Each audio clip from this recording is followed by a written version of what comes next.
Hello and welcome. Thanks for joining this week's panel conversation. I'm really excited about today's panel. We've got just an exceptional group of three leaders in local law enforcement, and really excited to be talking to them about what they're finding to be successful in engaging with their community members, particularly in such a challenging time that we're all confronting.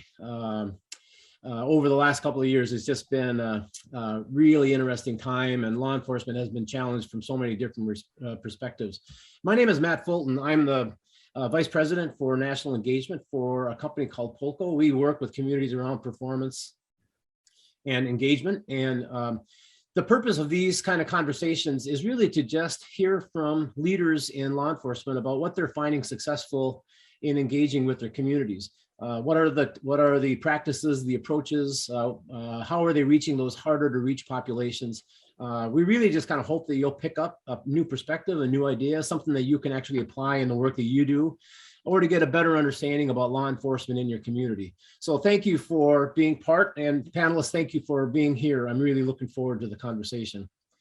Here's how the day is going to go. The session will generally last about an hour. I'll do a quick introduction, and then we'll kick into the questions for the panelists. I have three questions that I'll ask each of the panelists. If we have some time at the end, there'll be an opportunity, excuse me, there'll be an opportunity for the panelists to ask each other questions or to add anything else that they'd like to add. It goes pretty smooth, and I'm really looking forward to this panel just because of the people who we have participating. So let me kick into the introductions. I'm really happy to introduce Jeff Swoboda, who is the Fort Collins police chief, and he's been with the department since 2018. He also had spent 26 years with the Elgin, Illinois Police Department, starting as a patrol officer, but ending as the chief of police. Jeff has an enormous list of educational accomplishments, holding degrees in criminal justice and law enforcement, and justice administration. He's completed numerous leadership academies through the FBI, the Kennedy Harvard School Senior Executives Program. He has just done a lot of really valuable training and academies during the course of his career. Jeff, thank you for joining us, and I would love it if you would just add a little bit more to your background. Sure. Well, thank you very much for the opportunity to talk to my esteemed colleagues here and yourself about community engagement and how are we listening to the community? How are we making ourselves available for so much that's going on in policing? And so I think this is going to be a great discussion.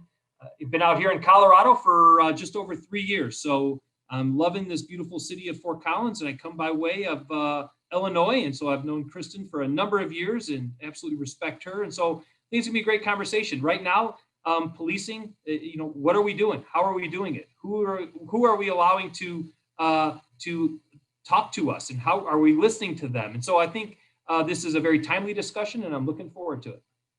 Jeff, thanks. Fort Collins does so many cool things. I really am looking forward to hearing what you have to say about how Fort Collins is engaging with the community. So thanks a lot for being here. Kristen Ziemann was born and raised on the west side of Aurora, and she started as a police cadet back in 1991. She became a sworn officer in the department in 94 and rose through a whole variety of different roles in the department to become the chief of police in January of 2016 until her recent retirement last month. She holds a bachelor's degree and a master's degree, but she has a second master's degree in Homeland Security and Defense from the Naval Postgraduate School in Monterey, California. She's also a graduate of the FBI Academy and completed the Kellogg Women's Senior Leadership Program at Northwestern University. She has been involved in law enforcement throughout her career, has had many leadership positions, but her passion is in writing. And she was a columnist for the Chicago Tribune, Beacon News for 6 years. She blogs about police-related topics, and sounds like her blogs have been pretty popular amongst the ranks. One of the really interesting things is she serves as the vice president at large for the International Association of Chiefs of Police and on the executive board for the Police Executive Research Forum. Kristen, you have done really accomplishments. Congratulations on everything that you have done during the course of your career. And I just really appreciate you spending a little bit of time with us today to share your thoughts about engagement. Can you add a little bit more about your background? Sure, absolutely. Thanks for having me today. As you mentioned, I just recently retired. Actually, it's just 2 weeks new to me, so I still feel like I'm on vacation. But the part of law enforcement that I love has been changing the culture of our organization. I'm from a city just outside Chicago with 300 sworn officers. And I have learned a lot of lessons along the way, most of which has been exactly what was previously mentioned, the greatest lessons being that connection with our community is truly what leads to trust and legitimacy in a city. So having since recently retired, I can take all of these collective lessons of both success and failure. And my goal is to still remain a voice in law enforcement. I'm a consultant now for other agencies. And so policing is my passion and always will be. So I am so glad to be here and hope that I can lend a voice to this conversation as well. Kristen, as I have talked to my colleagues about the work that I do with these panels, your name has come up so many times. So I'm really appreciative that you're participating in it today. Thank you so much. Thanks so much to you. I'm very pleased to introduce Chief Wade Carpenter, who is the Park City Chief of Police, the immediate past president of the Utah Chiefs of Police Association, and the third vice president of IACP. He's been in law enforcement for over 30 years in a variety of different settings and has served as a police chief for 25 of those years. He currently serves as the chair of the Utah Post Council, the chair of the Utah State Intelligence Analysis Center, a board of directors member for the Utah 1033 Fallen Officer Foundation, and is an executive member for the FBI Joint Terrorism Task Force. I'm really impressed that Chief Carpenter founded something that's called the Leaders for Life anti-bullying nonprofit to counter bullying issues in local schools, and he's been very active with the Special Olympics Torch Run Committee. Chief, thank you for joining, and would you mind just sharing a little bit more about your background? Thanks, Matt. I appreciate the opportunity. When I see I'm surrounded by these two very intelligent individuals, I think I'm on the wrong call here, but I'll do my best. We have about 267 special events a year in Park City. Many of you are familiar with Sundance International Film Festival. We also are home to the U.S. ski and snowboard teams. We also have the World Cup in Park City. So we have a lot of major events that draw a lot of national and international attention to our small community. So that's always been the balance in trying to create an environment that is very inviting and feels small town, yet at the same time, we're providing world-class service, meaning that our officers are literally working with individuals of very high wealth at one end, and the others are first generation immigrants that are working in our service industry, and trying to create a balance to make sure that everyone feels that they're protected in this environment is sometimes a challenge. But we really hire more for the ability to really hand select our officers. I always tell our council that our officers are here by choice. They could be anywhere they want in the country, and they choose to be here because of the environment that they're working in. And so I think that's very important, that we have those relationships of trust in our community, and that's what we really work toward, trying to have that balance, to have people feel like they're safe and protected, and at the same time that we're very responsive to the needs of the community. Yeah, that's so cool. You are in such a unique environment. Looking forward to kind of hearing how you are engaging with your population, which kind of is kind of all over the map, from tourism to affluence to populations that are working there. As you kind of, for all of the panels, as you think about how you engage, try to also include thoughts about those harder to reach populations and things that you do, especially creatively, to reach those populations, because that's such an important part of the equation on engagement. So Wade, thank you for being here. I really appreciate it. Thanks, Matt. Well, let's kick into the topic. The topic is putting police needs and expectations into a community context. As a former city manager of 30 plus years, I've been around law enforcement agencies and leaders my entire career. And I have to say that I really look at law enforcement and the role and responsibility that they play as being just integral to everything that a community does. Everything is in one way or another related to public safety. And so I've just gained such a huge respect for leaders like yourself in the work that you do. You know, if you think about all of the evolving and changing, but always occurring challenges that your departments are facing, you have to be very adaptive, and you have to always be at the top of your game. If you think about what happens when an error is made, and there's many examples over the last couple of years that we can pull out, but that has generational impacts on a community's success. And so the role that you play on building that community trust, engaging with your populations to know what those expectations are, is such a critical role. Particularly when you throw in all of the other challenges that we've been running into, all of the pandemic stuff, which has certainly had impacts on your operations, all of the civil unrest. Just there are so many overlapping issues that you're contending with that it really becomes a challenge for doing a good job at engaging and helping folks feel like they are part of the community.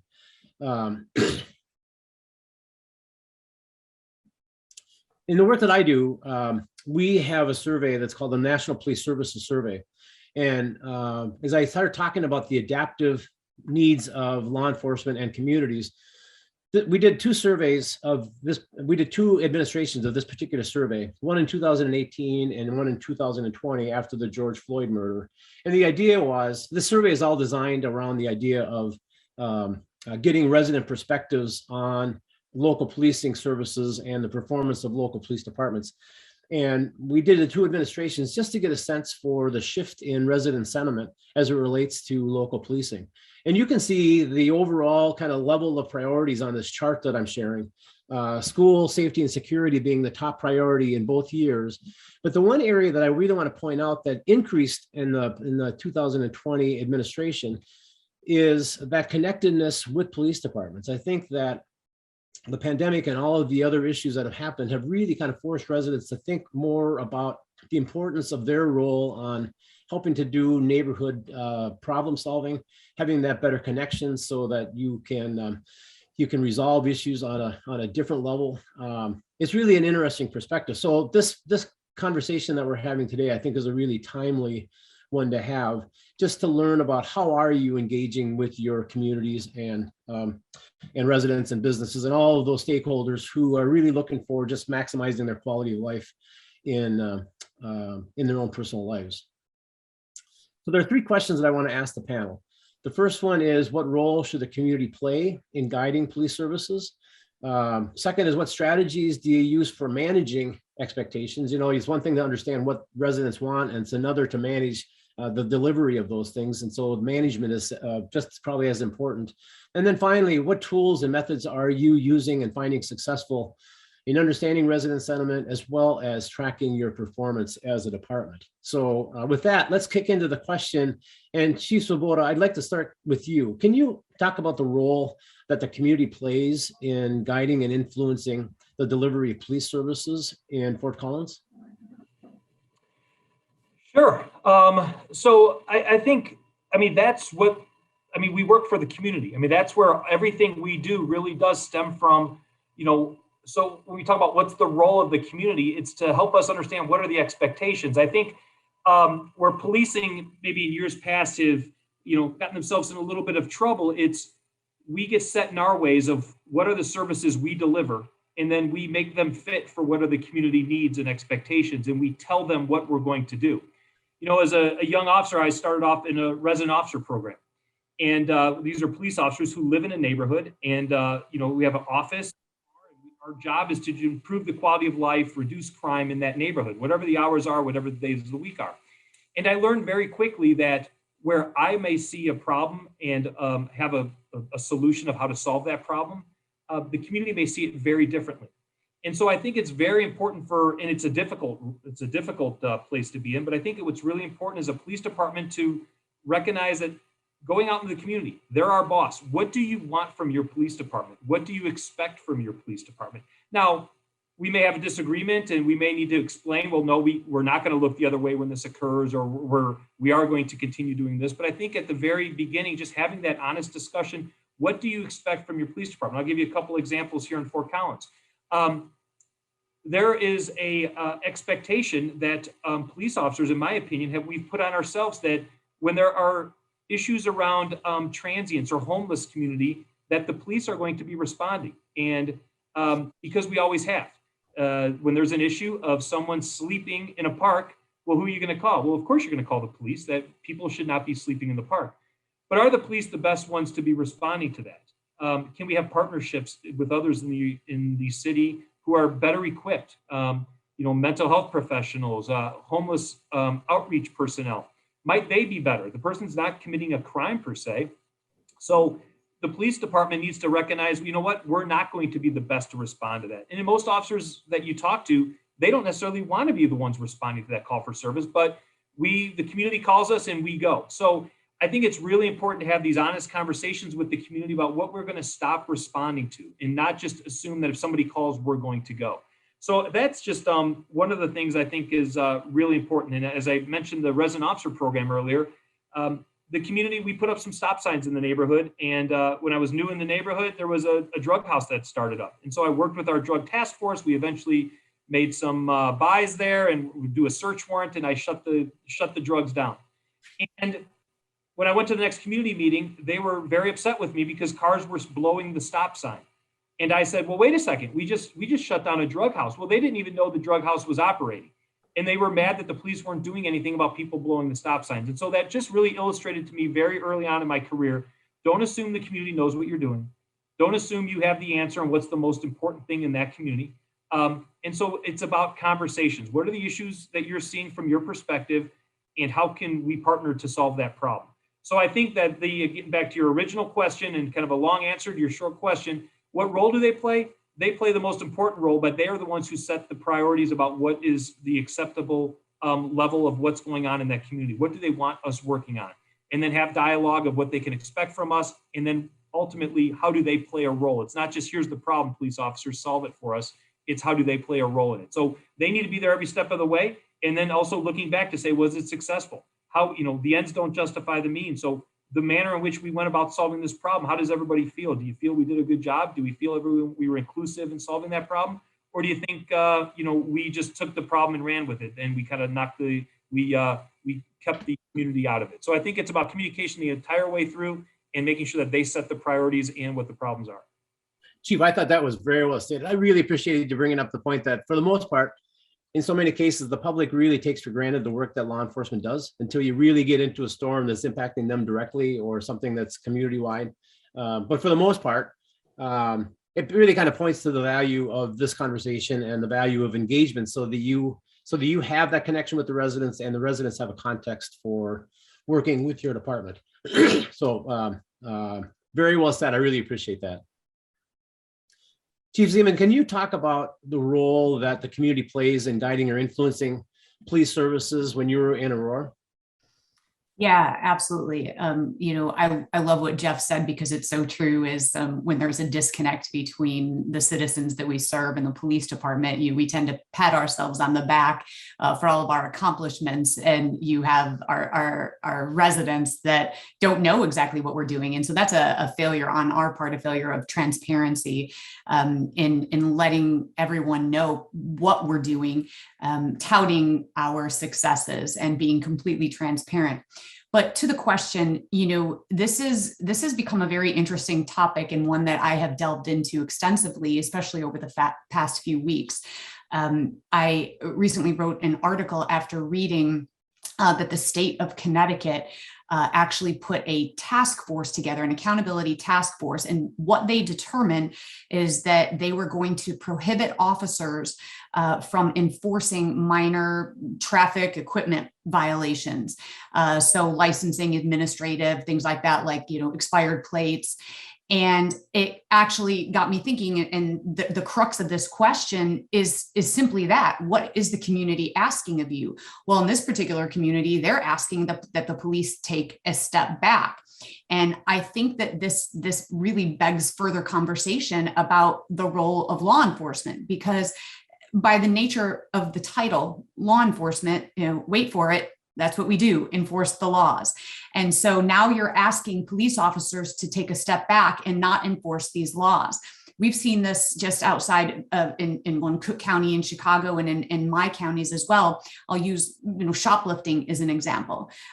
We have a felony amount, which is $300. And yet people who shoplift, we don't often get the felony charges for that. So basically what we're saying is that, okay, officers, go out there and enforce the laws that we have on the books, our legislation, but then we're not going to allow you to do it. So that's going to force officers to take a step back.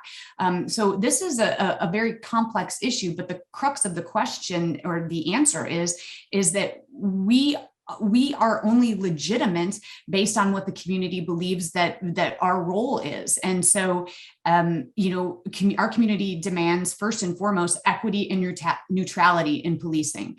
And that's one of the things that we've strived to do in Aurora, is to police the entire city, regardless of what your socioeconomic background is.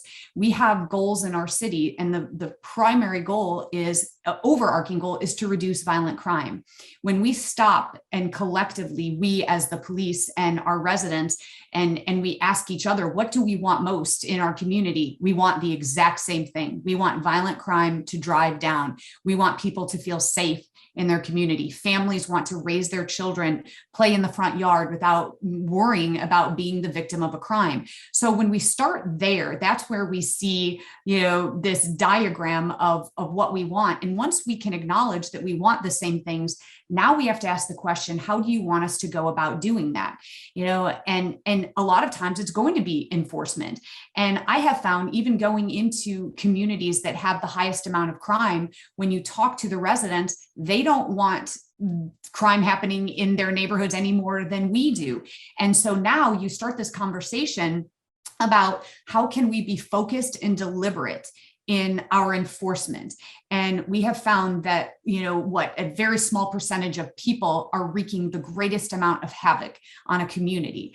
And so we need the assistance of our residents. And so any police leader or anyone in law enforcement who thinks that this is an us versus them, and that we do, we'll make the rules here, will fall short. I mean, they simply won't succeed in A, driving down crime, and B, building trust and legitimacy. Because when we fall short, when we don't police our communities in a way that people feel is legitimate, then we are rendered ineffective. So I think that's where we have to start. And each community is different. To Jeff's point, there are some people that are worried about quality of life issues, loud music, and so you have to really listen to what the problems are. And in each subsection of our communities, there's going to be different issues. And so you have to deal with those individually, and you have to develop a response to them that's individual to that particular neighborhood. So it's all about listening and then devising a plan together. And I think that's the answer, is that, okay, what's the problem? Have we agreed on the problem? Yes. If then, what's the response to the problem, and truly a collective decision in going forward? And I think that's the answer. Yeah, thanks. That was very well stated, and it aligns directly in with the research that our MPSS survey showed. That desire for the community to connect better with the law enforcement, just is to decide what is going on and then how, right? And I really appreciate your point about the critical aspect of listening, so that you truly understand what the issue is. Thank you so much. That was excellent. Chief Carpenter, can you talk about the role the community plays in guiding the delivery of police services in Park City? Absolutely. I appreciate both of the comments from the chiefs prior to me, and I think they're right in line. I think one of the important priorities is to first determine who our stakeholders are, who the members are in our community that we're really serving. Obviously, we have nonprofits. We've got a lot of community members, as well as religious sects that we need to take into consideration, all of those resources. And then once we do, then we need to determine what that looks like, how we develop better public trust and police legitimacy. And that's always a balancing act for us. When we're trying to create police legitimacy, we cannot do that, and it's been stated before, without having our stakeholders give us input. Meaning that I was recently in a legislative session, our past legislative session, and we brought in a group of a very diverse group of individuals that had concerns about how law enforcement was policing. And there was the statement made, it says, you know, we're always invited to the party after you've created the solutions, meaning that you create the solutions and then tell us what our problem is. And that really resonated with me. I thought, you know, it's true. We as law enforcement have a tendency to say, we have all the right answers, we're here to help, and we're going to solve your problem for you. That sometimes isn't the answer. You know, true problem solving comes from having a vested interest in their own problem and having ownership of their problem. And so we put a lot of efforts into trying to look like the community that we police. And I stated earlier that we're probably about 30% Latino in our community. And so we've tried very hard to do a lot of community outreach efforts, trying to insert ourselves into the community.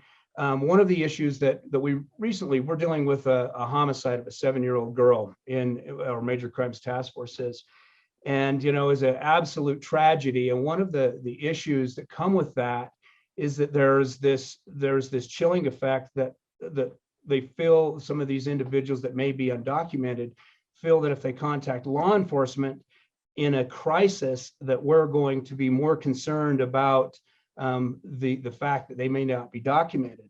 We've got to get beyond that and make sure that we have those relationships of trust prior to a major incident, so that when that happens, they're going to reach out to us and we have the proper resources to help that family succeed. I will tell you, they raised over $60,000 in the community for this family in a very short period of time. But had we not have the appropriate relationships of trust to assist, now this wasn't my community, it was our neighboring, but we have a lot of our service workers live in that community. And so they have great relationships with the police department. So we were able to really drill down quickly and get the information we needed to help this family in crisis. And I think that if we don't create those community partnerships early on and have those relationships, we're going to fail. Yeah, community partnerships are such an important ingredient to engagement. What percentage of your kind of daily population are resident or year-round residents? Probably, percentage-wise, 25%, I would say. Yeah. So the challenge that you have, particularly, I mean, I totally resonate with your recommendation on doing that proactive engagement, getting ahead of the storm. So you've got that trust in place as issues come up. It's got to be really challenging in such kind of a diverse community of people who come in and out of the community all the time. Is that fair? Absolutely. You know, but we do have great relationships in our Latino community. We have a young group called Latinos in Action, and these are some of the brightest, most precocious young people that I know of. I mean, they are very active, both politically and otherwise, and they bring issues to us. And we ask them, what are the issues that you're facing as young people? And what can we do to help you? And they said, you know, our parents are working 2 and 3 jobs. So for this young woman that was talking to me, says, I get out of school, I have 2 younger siblings, I live in a home that is has uncles and aunts and everyone else living there, but everyone's out of the home other than myself. And when something happens, I'm really the one left at home to make the decisions. And so we'll come to some of these residences and find that these children are the only ones that can communicate in the family. And so we've done a lot of community outreach to make sure that they feel supported, that they know if they call, we are not concerned. Our primary focus is not immigration enforcement. It's protecting them under the Constitution and protecting their civil rights. And then through those relationships, it gives us the ability that we can get them the resources they need.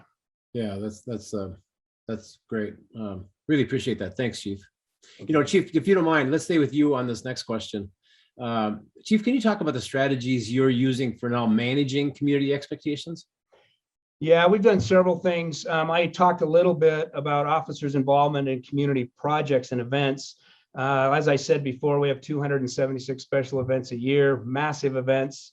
We're almost every day we have some type of an event. I have almost 130 contract officers to supplement my department. And so I'm very grateful, obviously, to my surrounding agencies because we couldn't function successfully without them.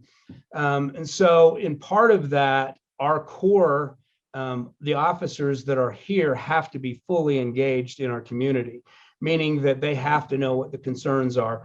Recently, we brought a stakeholders meeting. We brought in all of we have a group called Communities That Care, and we brought all of the different resources under one umbrella. And those resources actually, versus having competing interests in the nonprofit realm, we put them under one umbrella so that the messaging is the same. It's similar to us when we're dealing as police chiefs, we're dealing with crisis. It gives us the ability that the same message is going out from that nonprofit.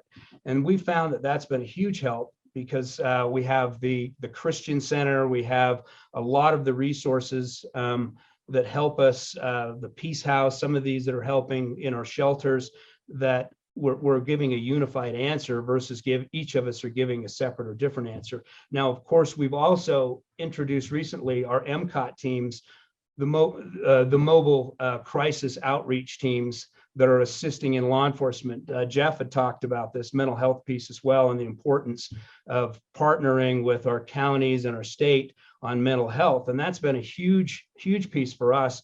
As we talked about in the past, all of these issues have been police issues. And now we're bringing our partners in to where they're helping us solve those problems. Of course, we still feel that we have to make sure the scene is secure. Then after that, then we pull in the appropriate resources and try to parse out what we need to do to make sure that we have success. Additionally, we've created, and this isn't anything new, but sector accountability, and our officers have ownership for those sectors, meaning that every time you call, you don't get a different officer. Obviously, our officers transition shifts and come on at different times in different places. But every day there's a watch log with an accountability roster that lets you know what's going on in that sector. When you come on, you actually have to follow up on those and report what we've done in that sector to cure those problems, so that it's not just becoming another officer's problem. We have ownership over that sector. And so that's something we found that's been very helpful to include. All of my command staff gives me a weekly command summary update of everything going on in their individual sectors or projects they're working on. So we're tying the special event piece into how that impacts traffic mitigation, how that impacts the community, how that's going to impact any special events that are coming into our community, so that we're all speaking and everything is produced, so that if I have the city manager or mayor ask a question, I can shoot them a document immediately that gives them a summary of where the police department is at any given moment. That is awesome. You're doing a lot of great stuff around the whole notion of consistent messaging and managing expectations. So congratulations on that. Just super stuff. Chief Ziemann, let me turn to you. Can you talk about the strategies that you have used for helping to manage community expectations? Sure, absolutely. When we talk about community expectations, as I mentioned earlier, that, these expectations are definitely significant and original to, whatever that particular neighborhood is. I was recently having a conversation on Twitter where I meet most of my new best friends. And this individual he's from another state, but big city. And I posed the question, what are you looking for from your police department, from your police officers? And he said, this is just the most simplistic. He said, let's start with just saying hi. And I'm reading his quote here. 80% of the time when I speak, always first, to an officer in public, they rarely speak back or do so reluctantly. We just have to start there as far as community expectations. By the sheer nature of our jobs, we are law enforcement officers, but that doesn't mean that we can't treat people with human dignity and respect, whether it be when we're placing someone in handcuffs or when we're just moving about, in our tour of duty and during our shift. And it's just that simple, bringing humans into existence. And so I think that's where we need to start, but again, community expectations can only be met when we agree on what they are. So what our strategy has been in Aurora is to break those communities down and to assign police officers.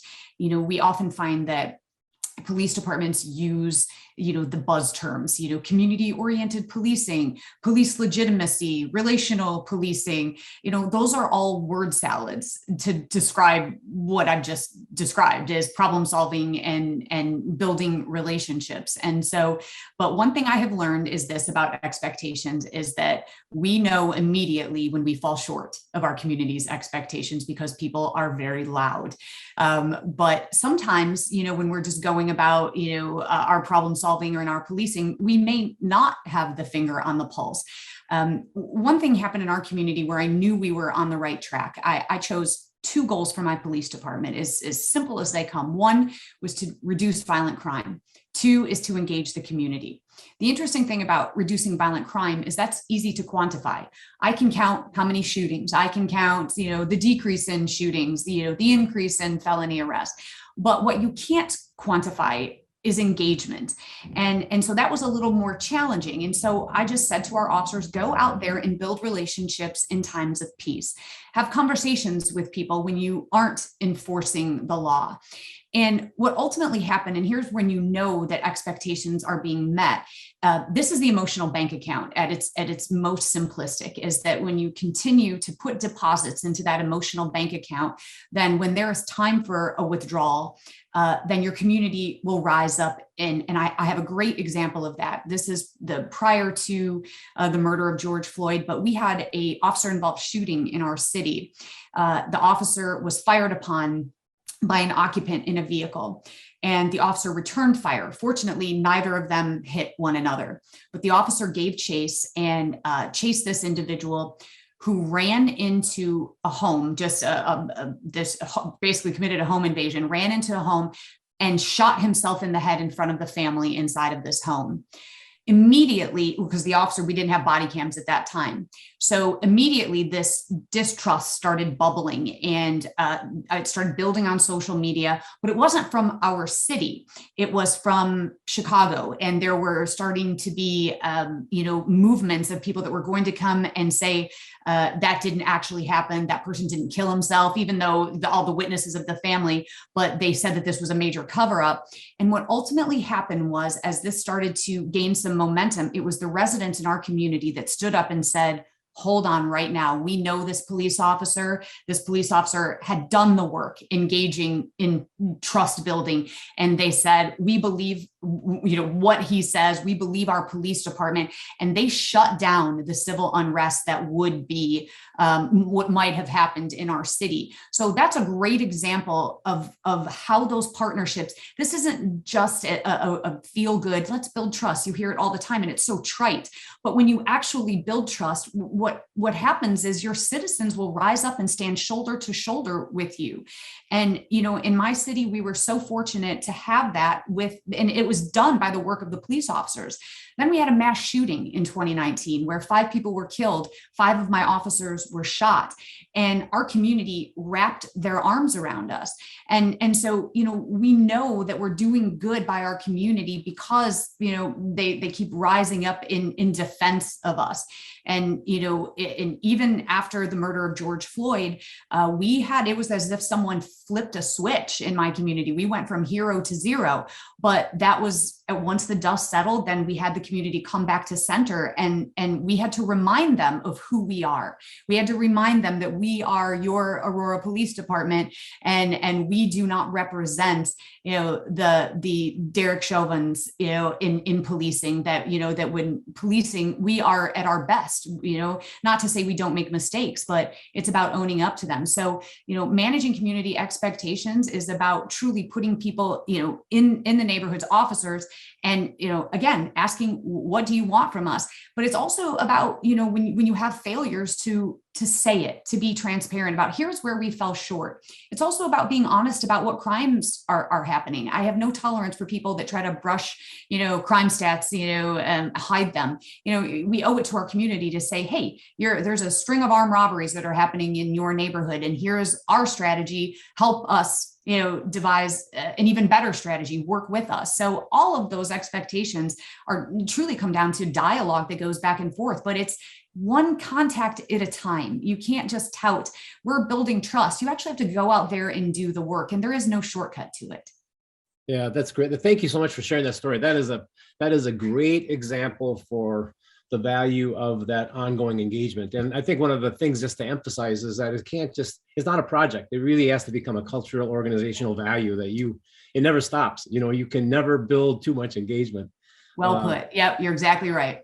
Yeah, but it's also fragile. And I think you kind of shared with us how fragile it can be when a big issue happens, and the critical aspect of making sure that you're right out there with your residents again and reminding them of the relationships that you've built. So that was just a wonderful response. So thank you very much for that. Chief Swoboda, can we talk to you about the strategies that you're using for managing community expectations? Yeah, and let me just, before I hit on that, I just want to also say that, leadership matters. And I remember I was out here in Colorado, but I remember the mass shooting out in Aurora and the leadership that Chief Ziemann provided at that time when their community needed to hear from their chief. And so really just kudos to you during a very traumatic time. But also, so I don't know much more I can add as far as the strategy, but just a little bit kind of maybe just putting an exclamation point on some of this. The chief of police can go out there and say all these great words and, relationships matter, but we're not the ones responding to the calls for service. And so it's all about who we hire. And so something that we just launched here this year and we're very proud of is our own police academy. And so we took a lot of time making sure we pick the right police officer, we hire for character, we train for the skills, and then we send them off to some academy that teaches them a lot of things that, quite honestly, we didn't condone. And the manner in which things were, the laws are the laws, but how they're interpreted, how you go out and when you use force, how you use force. There was a lot of things that we had to retrain once they came back. And we said, you know what, from the beginning, we're going to meet the people who want to be police officers in Fort Collins. We're going to help them along the way. And if they do get to a point where we're going to hire them, we're going to train them from day one. We're not going to put that off on somebody else and just write a check. So we said, we're going to do the hard work and we're going to put this on. It's a lot of work to run your own academy, but we are feeling the benefits of that are so important because we're able to do some of the things that Chief Carpenter and Chief Ziemann also talked about, just basic empathy. That's not necessarily talked about a lot in police academies, but it's something we're talking about here daily. And that's what the community wants. We can still do our jobs, law enforcement, whether you want to call us peace officers, police officers, but how are we treating the people in our community? Are we talking about empathy? And empathy, there's a lot of discussions we're having internally. Can you train empathy? Can you teach empathy? Or do you just give permission to people who want to be police officers, give them permission to exercise empathy on a daily basis? Yeah, we're counting how many tickets you write, but we're also counting how many times you've given somebody a ride home. How many times are you stopping when it's raining and offering someone to say, hey, do you need shelter? Have you eaten today? Do you know that there's a shelter right around the corner? Those are things we should be counting as well. And not just counting with check marks, but just knowing, and we have supervisors that are involved. So I guess all I would add is that in addition to, we basically, and when I got here, we had a unit called the Community Policing Unit. And I said, absolutely not. That's every single officer. That's from myself to the brand new officer. There's not a unit that does community policing. That's a philosophical discussion. That's a philosophy inside Fort Collins Police Services that community policing is what we do. It's not a unit. And so I think those types of things matter. I think it's important for the police chief to lead out front, as I mentioned with Chief Ziemann. But then I also think it's important that everyone recognize we're not the ones answering the calls. So let's not be preaching things from our important vantage point as the chief of police and then sending officers there that don't operate the way that we're saying that we expect our officers to operate. So it's all about who you hire. It's all about how you train.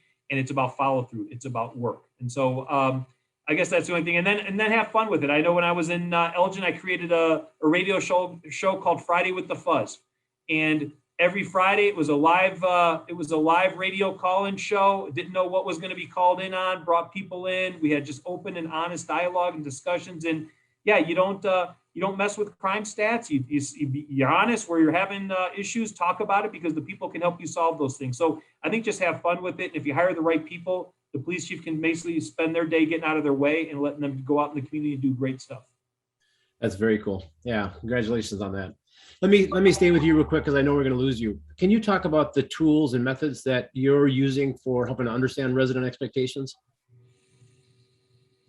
Yeah, that is that's where the rubber meets the road. And so how do we capture that? And just like many of us, do we only write a comment card when we're unhappy at a restaurant? Do you do the comment card when things went well?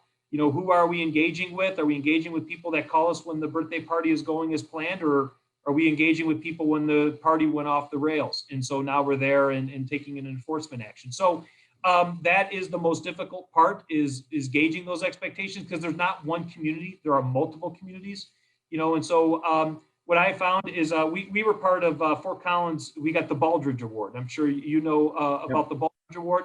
And so a big part of that is one of the areas that you have to focus on is who are your customers? And then, how do you know who your customers are, and how do you know what they expect from you? And how do you get information from them? So that's some of the questions we have to answer. And so here in Fort Collins, we do the traditional things. We do the surveys. We hear about things on social media. But I don't think that everyone doesn't need to identify a concern, positive or negative, for us to be able to extrapolate what one person said and say, you know what, I bet many others are feeling that way. I think in policing, too often we say, well, how many calls did we get on that? And that makes a lot of sense if we're talking about a shots fired call. 10 calls is a lot different than one person calling, but it doesn't make the call any less significant, but it sometimes can add a little volume to those calls. So I think it's important that through things like we're an accredited agency. And so as we're going through accreditation, we're listening to say, what are other police departments hearing about concerns from their residents? And not say, oh, well, that happens in another state. Well, we can probably, for the most part, recognize that some of our residents probably feel that same way. So let's not wait for our residents to make a complaint about this issue in policing. It was a hot topic when we're talking about chokeholds or we're talking about use of force. The fact that something isn't happening here in our town doesn't mean we can't learn from them. Doesn't mean we can't say, oh, that happened there. Let's talk about if that were to happen here. I'm sure most police chiefs have gone through that in the past year, saying, could certain things happen here? How would they be responded to? So I don't think we have a great tool, but other than kind of making sure that we are looking at having one-on-one conversations. We're doing follow-up after people do engage with us, community surveys. But I think that is something that we can continuously get better on, because many times, no news is good news in policing. If someone's not having an issue with police department, we assume it's good news, that they must be happy. Well, maybe, but maybe not. There are some who don't feel comfortable, saying that they're unhappy with the police department. So we can always get better with that. I think we've got some tools, but by no means do we have that one figured out. Yeah. Okay, great. Thank you very much. I really appreciate it. Chief Ziemann, I'd like to come over to you and ask you that same question. Can you talk about the tools and methods that you use to understand resident expectations in Aurora? Yeah, I think the expectations come in a plethora of different venues and platforms. First and foremost is exactly what Chief Swoboda said about, the officers on the street. They are the first line, are our contact to our community. So beyond that, gathering, and what I tell them is that, you are the sheriff of your district, of your assigned district. You are responsible for the problems that are happening here and devising solutions, and partnering with the community to figure out those solutions. So that's the first place that officers hear what the problems are in their community, are from the ones who are there day in and day out.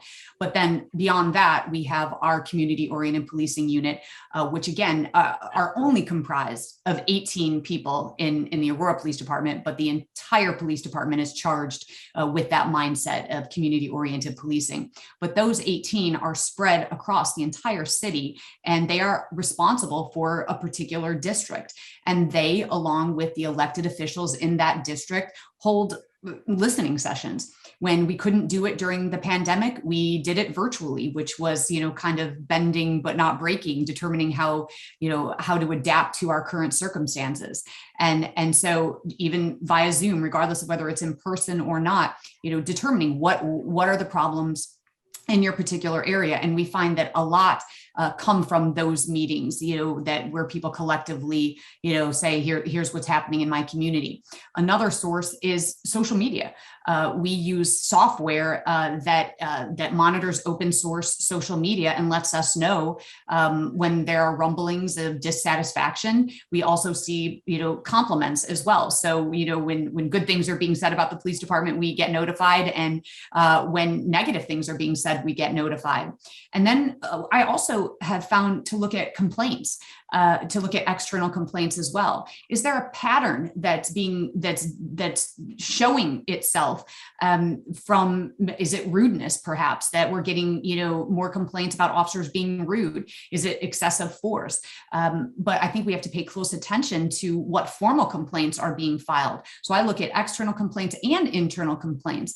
In my department, we have a really good, we do a really good job of policing ourselves. And so I look to the supervisors and say, what infractions are you seeing with the officers? And our hope is that we can redirect and manage that before we get an external complaint. So I think that these expectations come in, and of course in the chief's office, there's always phone calls, there's always emails, but I think that you have to collect all of this data cumulatively. Surveys are great, but there's different platforms, and people are more comfortable in different venues. Some will show up to a community meeting and say what's on their mind, while others prefer to just, shoot me an email, so I think we have to be conscious of that in every single platform, and then the most important part in all of this is the follow-up. It's not enough just to listen and, listen to what the problems are. Well, then, what is the solution? And so that's what then we have devised a problem-oriented policing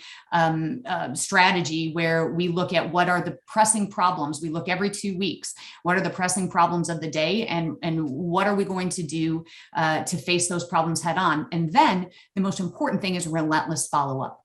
Have we seen results? If not, then we need to make, a new plan. And so relentless follow-up is often the equation that we forget about. We can say we're going to give you, some action, but we have to have results and relentless follow-up. And so I think all of those venues are appropriate for gauging community expectation. Yeah, that's wonderful. Congratulations on all the work that you've done for your career in law enforcement and for the work that you're still to do. Just really appreciate it. Really appreciated having you part of the conversation today. Thank you. Chief Carpenter, I'd love to hear what strategies and tools you're using for understanding resident engagement and expectations. Thanks, Matt. Both Chief Swoboda and Ziman have brought up many, many great things. One of the things we're doing that is a little different, and probably is things that others are doing as well. We started both a Spanish Citizens Academy, and we've also started, we've had our regular Citizens Academy for since I've been here 13 years. And the input that we receive from those academies is amazing. That's the reason we started the Spanish one. We realized that we were kind of ignoring a portion of our community that really needed a larger outreach. And so that's been helpful. Right now, we're in the middle of a 2,000-acre fire we talked about a little bit earlier. And what's so important about that is because we have relationships with the Mexican consulate, when we have issues, they help us with translation and getting that out to the community, so that it's not after the fact. We have the ability to have that communication immediate. It's instantaneous. Additionally, we're also working very closely with our local TV stations. We're working with our local radio stations regularly, and so we receive input there as well. One of the things that I know that Kristen went through originally was her Explore Post Academy, which has probably kind of led to her relationship as a police chief. We have that as well. We have an Explore Post that has been very popular, and we're working with these young people to where we can recruit and hopefully retain these young people, teach them what the career looks like, plug them into the community, build those skills early on, and then hopefully as they become cadets, that we can actually hire them as full-time peace officers. Congratulations on the Spanish Academy. How many years have you been doing that, or is that a fairly new program? We're 2 years, and we're just trying to get it completely refined. What we've done is have kind of brought in think tank groups to help us create the curriculum for that. And as that continues on, then we'll integrate the entire full Citizens Academy. Part of that is we introduce them to all of the resources in the community, the People's Health Clinic, resources to the food banks. We also give them resources that they need in the event of crisis, so that we can communicate with them on a different platform. We also have both Spanish and English Facebook pages, and we work. Our community outreach has done a great job in trying to manage and maintain that platform. Yeah, well, just congratulations. I think you have unique challenges, just given the population that you serve and the varying stakeholders that you have coming in and out of the community. But it really strikes me that you have done an excellent job in connecting with your community stakeholders and engaging in a really meaningful way. So congratulations on that. Thank you. And I really, really appreciate you being part of the discussion today. Let me just kind of wrap this up. And I recognize that we've lost a couple of our panelists due to other scheduling conflicts. All of the panelists really today talked about how they're engaging in meaningful ways and in creative ways to connect with those folks that are in the community. I really love the way that you talked about the use of your community partners. I think those are just such valuable assets in a community as you're starting to build trust and demonstrate that accountability and building those relationships that you have to have. All of the conversation today was really based around that whole aspect of trust and the value that engagement brings in developing that trust, and just really, really meaningful stuff. So thank you for all of the contributions that you provided. I'm going to follow up with you and the other panelists just to make sure that you've got contact information. You'll start to see these recorded panels, highlight segments showing up on LinkedIn probably within the week. We just really ask you to share them with your network so that other people that know you can benefit from your perspectives and your thoughts. This has been a great panel, great conversations, and I did my best, but I failed in keeping it within an hour. So it is what it is. Thank you for being part of the conversation today, and just really appreciate the work that you're doing in Park City, but also just getting the chance to meet you.